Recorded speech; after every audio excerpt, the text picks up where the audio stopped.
వాట్సాప్లో ఇకపై phone number లేకుండా చాట్ చేయొచ్చా? ఈ కొత్త ఫీచర్ కోసం చాలామంది ఎదురు చూస్తుండగా భారత్ మాత్రం దీనికి గ్రీన్ సిగ్నల్ ఇవ్వలేదు. అసలు ఈ ఫీచర్లో ఏముంది? ఇది మీ ప్రైవసీని కాపాడుతుందా? లేక సైబర్ నేరస్తులకు కొత్త అవకాశాన్ని కల్పిస్తుందా? పూర్తి వివరాలు ఇప్పుడు తెలుసుకుందాం.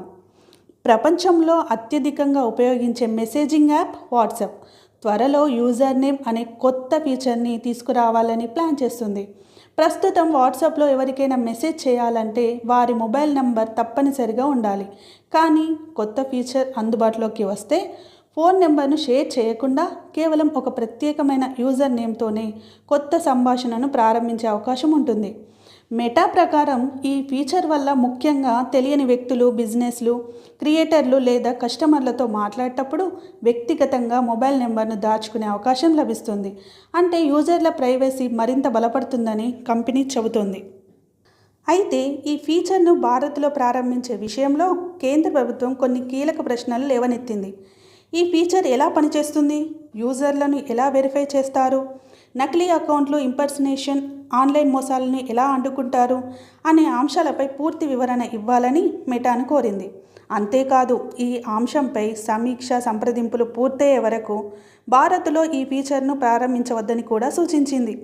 ప్రభుత్వం ప్రధానంగా సైబర్ నేరాల కోణంలో ఈ ఫీచర్ను పరిశీలిస్తుంది. ఇప్పటికే వాట్సాప్ను ఉపయోగించి ఫేక్ ఇన్వెస్ట్మెంట్ స్కామ్లు, డిజిటల్ అరెస్ట్లు, మోసాలు, ఫిషింగ్ అటాక్స్, ఇంపర్సనేషన్ కేసులు మెరుగుపడుతున్న నేపథ్యంలో ఫోన్ నెంబర్ స్థానంలో యూజర్ నేమ్ వస్తే నేరస్తులు గుర్తించడం మరింత క్లిష్టంగా మారుతుందా అనే అంశంపై అధికారులు ఆందోళన వ్యక్తం చేస్తున్నారు. అదే సమయంలో ఈ ఫీచర్ వల్ల సాధారణంగా యూజర్లకు మరింత ప్రైవసీ, భద్రత లభించే అవకాశాన్ని కూడా పరిశీలిస్తున్నారు. మరోవైపు మెటా మాత్రం ఈ ఫీచర్ను పూర్తిగా ఆప్షనల్ అని స్పష్టం చేసింది. అంటే యూజర్ నేమ్ను సృష్టించుకోవాలా లేదా అనేది పూర్తిగా యూజర్ నిర్ణయం. ఇప్పటిలాగే మొబైల్ నెంబర్లతో వాట్సాప్ను ఉపయోగించే అవకాశం కూడా కొనసాగుతుంది. అలాగే క్రియేటర్లు, బిజినెస్లు, సంస్థలు తమ ఇన్స్టాగ్రామ్, ఫేస్బుక్ అకౌంట్లకు అనుగుణంగా ఒక యూజర్ నేమ్ను వాట్సాప్లో కూడా ఉపయోగించుకునే అవకాశాన్ని మెటా కల్పించనుంది. మొత్తానికి వాట్సాప్ తీసుకురావాలనుకుంటున్న యూజర్ నేమ్ ఫీచర్ ఒకవైపు యూజర్ ప్రైవసీని మరింత మెరుగుపరిచే అవకాశాన్ని ఇస్తుంటే, మరోవైపు సైబర్ నేరాలు, నకిలీ గుర్తింపులు, చట్ట అమలు సంస్థల దర్యాప్తులపై ఎలాంటి ప్రభావం చూపుతుందనే అంశంపై ప్రభుత్వం జాగ్రత్తగా పరిశీలిస్తుంది.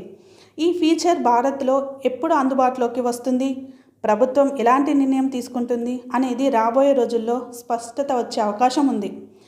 ఈ ఫీచర్పై మీ అభిప్రాయం ఏమిటి? ఫోన్ నెంబర్ బదులుగా యూజర్ నేమ్తో వాట్సాప్ ఉపయోగించడం మీకు నచ్చుతుందా?